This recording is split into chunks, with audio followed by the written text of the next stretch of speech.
காலையில் பிரேக்ஃபாஸ்ட்டுக்கு இட்லி தோசை மாவெல்லாம் காலி, பூரி சப்பாத்திலாம் நேரம் உட்காந்து தேய்ச்சிட்டு இருக்கிறது அப்படிங்கிறதுனால சரி தயிர் சேமியா ரெடி பண்ணிடலான்ட்டு அதுக்குண்டான வேலையெல்லாம் ஸ்டார்ட் பண்ணிட்டேன்.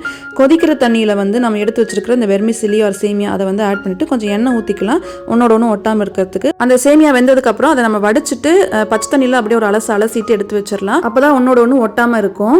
இப்போ நம்ம எப்பவும் சேமியாவுக்கு செய்கிற மாதிரி எண்ணெய் ஊற்றி கடுகு, கடலைப்பருப்பு, உளுந்து, பச்சை மிளகா, வெங்காயம், கருவேப்பிலை, இஞ்சி, முந்திரி, தேவையான அளவுக்கு உப்பு சேர்த்திட்டு வதக்கிட்டு நம்ம ஸ்டவ்ல இறக்கிட்டு நம்ம இப்போ எடுத்து வச்சிருக்கிற சேமியாவை அப்புறம் வந்து பால், தயிர் இதெல்லாம் ஆட் பண்ணி நல்லா மிக்ஸ் பண்ணிட்டு கடைசியாக மாதுளப்பழம், திராட்சை இதெல்லாம் ஆட் பண்ணி மிக்ஸ் பண்ணிட்டோம்னா சூப்பராக இருக்கும். சின்னவனோட ஸ்கூல் லஞ்ச் பாக்ஸ்க்கு முட்டை சாதமாக அப்படியே கிளறிட்டேன். ரொம்ப சிம்பிள் ரெசிபி தான். எண்ணெய் ஊற்றி வெங்காயம், பச்சை மிளகா, சோம்பு தான் மெயினாக போடணும், அதுதான் டேஸ்ட் கொடுக்கும். இதெல்லாம் வதக்கிட்டு நம்ம முட்டையை உடச்சி ஊற்றிக்கலாம். தேவையான அளவுக்கு உப்பு சேர்த்திட்டு மிக்ஸ் பண்ணிட்டு முக்கால்வாசி முட்டை வந்து வெந்ததுக்கு அப்புறமா சாதத்தை ஆட் பண்ணிட்டு மிளகுத்தூள் அப்புறம் கொத்தமல்லி தலை இதெல்லாம் ஆட் பண்ணி நல்லா மிக்ஸ் பண்ணிட்டோம்னா சிம்பிளான லஞ்ச் பாக்ஸ் ரெசிபி ரெடி. அவனோட ஸ்நாக்ஸ் பாக்ஸ்க்கு திராட்சை வச்சு எல்லாத்தையும் பேக் பண்ணி கொடுத்துட்டேன்.